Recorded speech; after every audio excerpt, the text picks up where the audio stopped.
Hey y'all, Ms. B. Excuse me, my eyes may look a little flushed. I just did a facial, but that's not why we're here. We're here to talk about day 3 of Cassie's testimony. Yesterday I thought that she was finished with her testimony. Today would be cross-examination, but that's not what happened.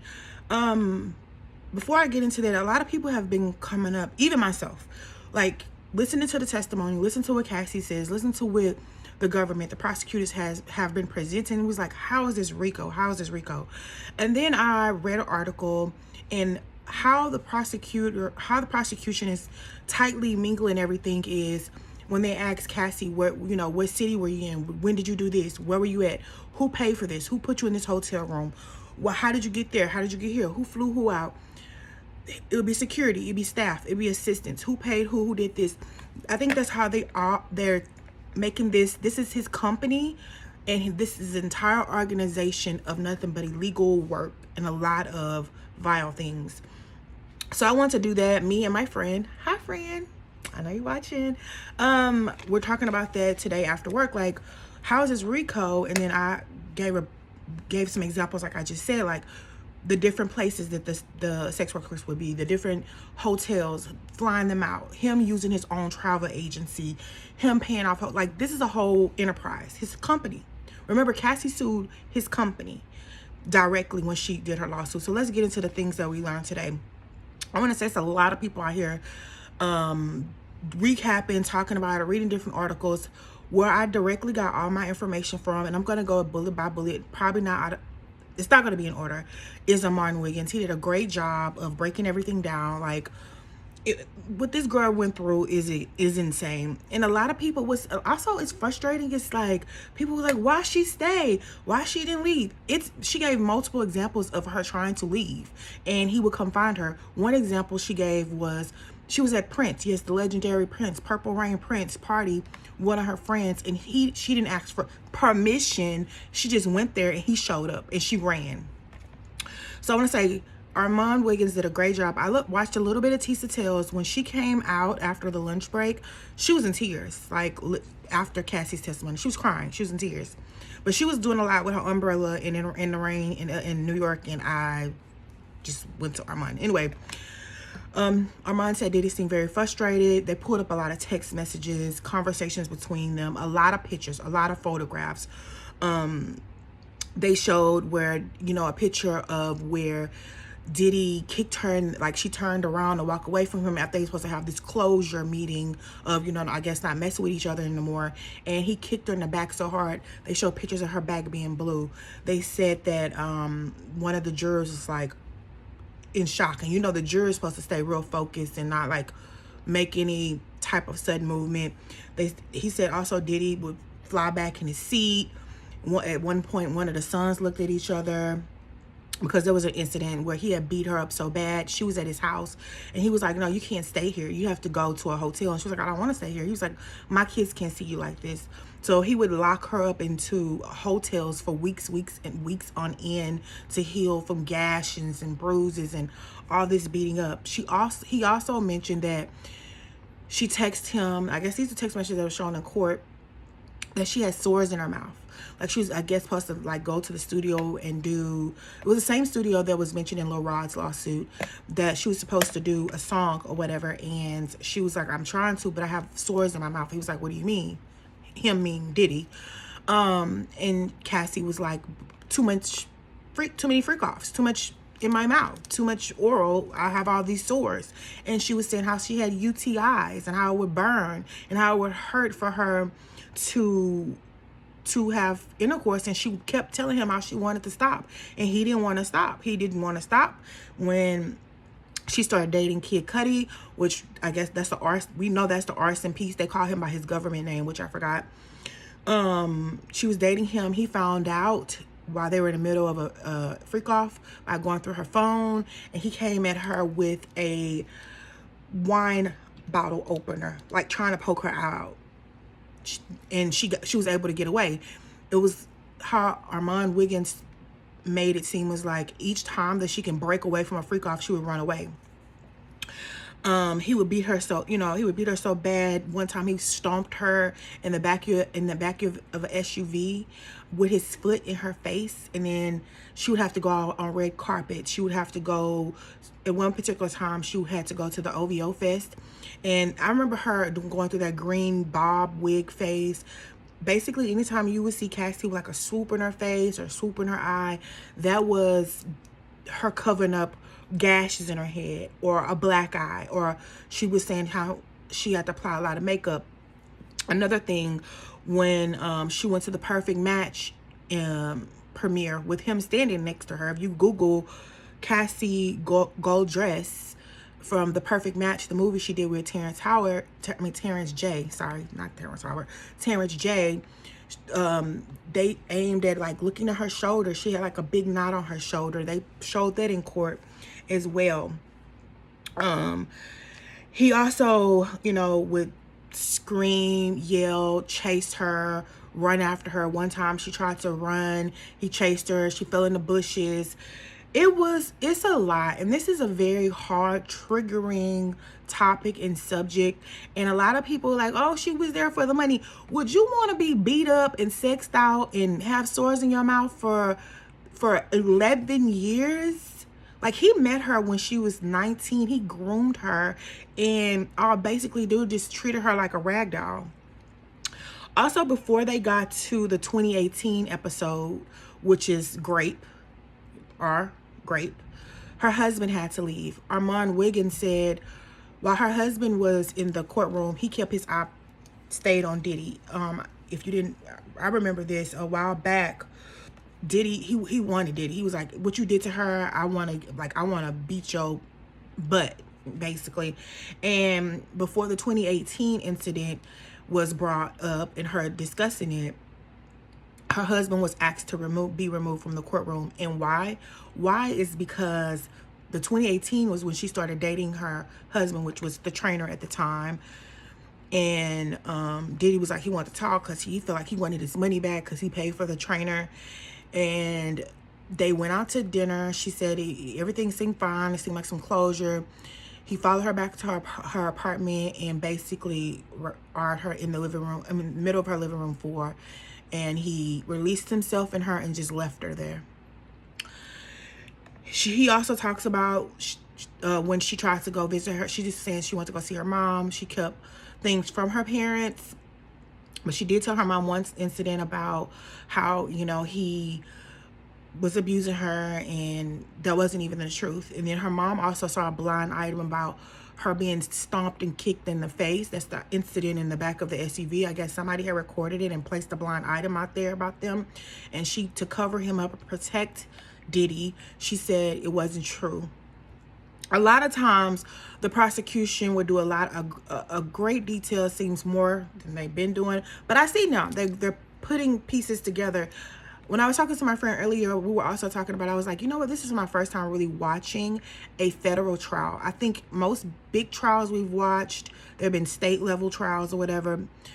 That's why it's different rules and different things. Also, I would like to mention when Armand Wiggins said he got to court today, the lead prosecutor, which is the Comey lady, was like battling with the defense team because they had since April of last year, or I think April of this year, April of this year or last year, they had plenty of time to submit all the evidence that they was going to submit. Now they want to submit evidence like at the last minute. Like they throwing Hail Marys trying to get, evidence submitted. And the prosecution was like, we've given you over hundreds and hundreds and hundreds of files and cases and information of our evidence. Like, why are you, hand holding evidence? And Judge Subramanian, I think I said his name right, Aaron Subramanian, was like, it could be submitted. So tomorrow is cross-examination, and I feel bad for Cassie, and I don't understand people that I see in the comments like, oh,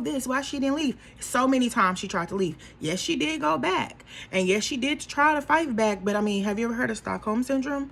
Or have you ever heard of someone who has been like, he groomed her, he programmed her, he was in her head, And the times that she would leave, he would threaten to, or if she even smiled at somebody or looked at somebody. One time at a party, she was talking to a producer, and he got to beating her then, smacking her around then, punching her, kicking her. I was like, how did she survive? Like, not just, I'm saying the mental part of it, but how did she survive physically? Like, after being punched and kicked and stomped in the head so much, and then being on constant drugs, she was saying she didn't want to be sober. She couldn't stand to be sober. She didn't want to live in normalcy of her mind because of how her life was. She also talked about, why she decided to write that book, which prompted the case. And she said, because I wanted him to hear me. Him being Puffy. She wanted Puffy to hear her. She wanted him to know how he made her feel. How being with him for 11 years, that she loved him and she wanted him to hear her. Because over the years, he did not hear her. He was very dismissive of her. He didn't care about her feelings. It was all about freak offs, drugs. And even when she would like, I don't want to do no drugs today or whatever, he'd be like, why? Why not? He also beat her friend in the head with a wooden clothes hanger and made her unconscious. He also hung her stylist over a 17th floor apartment building by her breasts and then threw her into the freaking patio furniture. But she said she wanted to write the book to get a message to him, and obviously it was sent to his people. His people read it and was like, nobody's gonna believe you. That goes to, I remember one of his many award acceptance speeches. He thanked everybody. I think it was the BET Awards. And he was like, oh yeah, shout out to Cassie for holding me down during the dark times. That was a threat. And that prompted her to file a lawsuit. And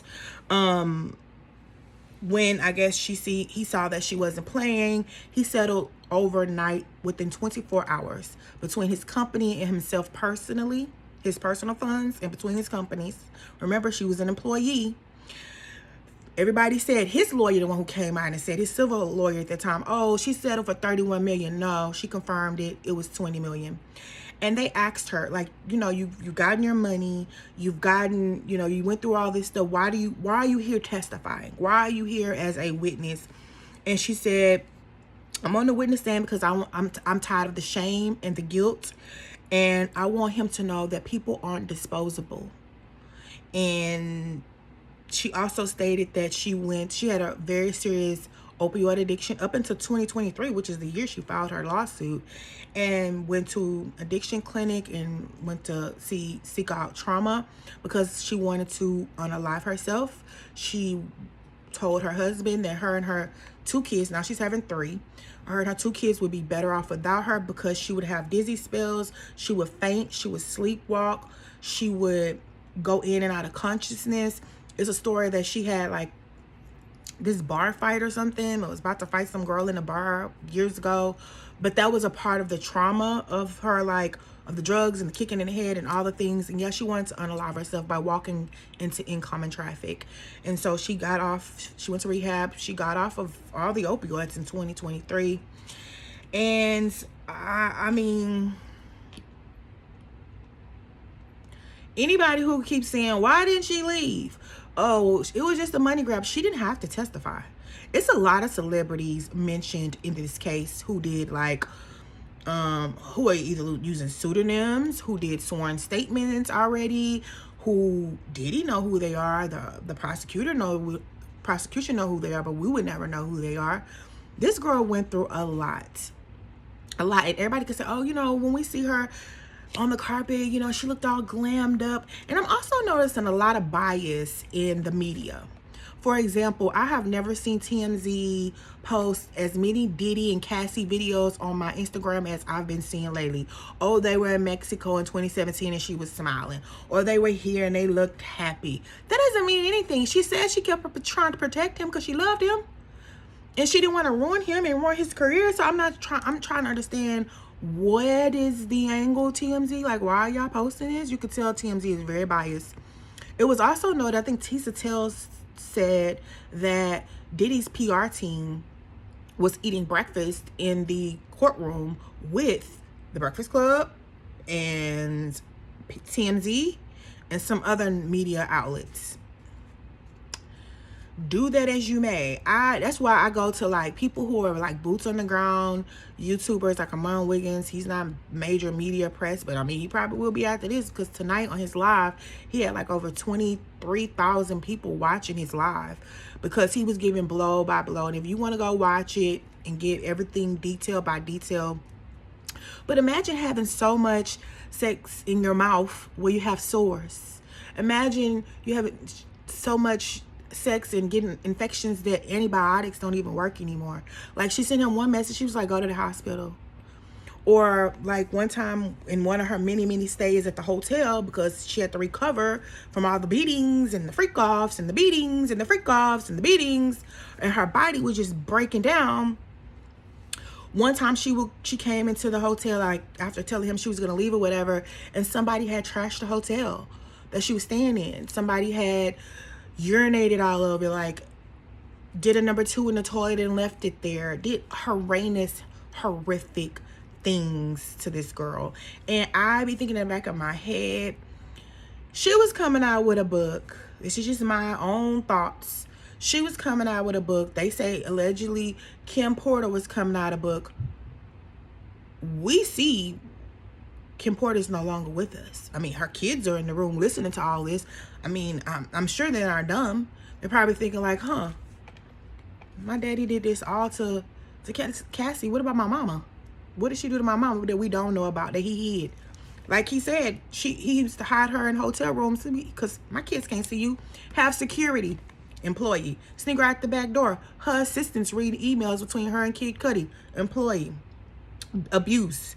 That's how they get into the RICO, an organization of all people employed by Sean Combs, working for him, doing criminal things and hiding them, paying people off, shoving this girl in hotel rooms.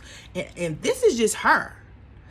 And some attorney was saying, like, she's the bombshell witness. She's the bombshell witness for the prosecution. So we think if Cassie came out with all of this, imagine what else the government got up their sleeve. Yeah, they said Diddy, it wasn't a good day for Diddy. It was real rainy in New York, and he looked real agitated. And one time his sons looked at each other like, I don't know. Marion said he didn't know if they was looking at each other like, yeah, or he don't know what the signaling meant, but it was kind of like maybe they find out a lot about this stuff just like we are in real time.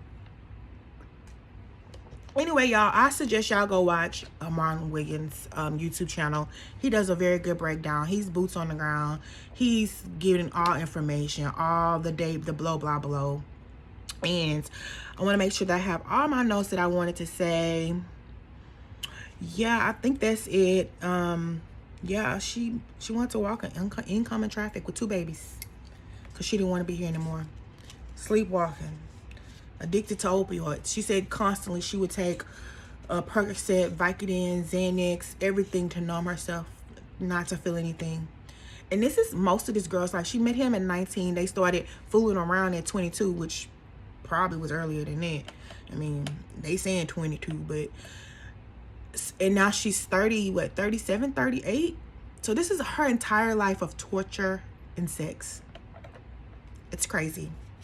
Yeah, $20 million ain't enough, bro. But yeah, she didn't even have to do this. Why everybody dragging her? She didn't have to do this. She could have just been anonymous. Go to the countryside, enjoy the last trimester of her birth, and go on by her life. But that's my little recap of Cassie Day 3.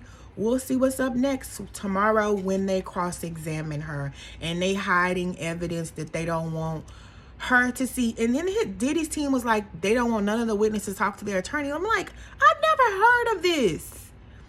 The judge approved it, so we'll see how tomorrow goes. Cross-examination, and Lord Jesus, pray for Cassie on tomorrow, because Diddy's legal team is he got a strong legal team over there. Anyway, this is Ms. B. Please like, comment, and subscribe. Bye, y'all.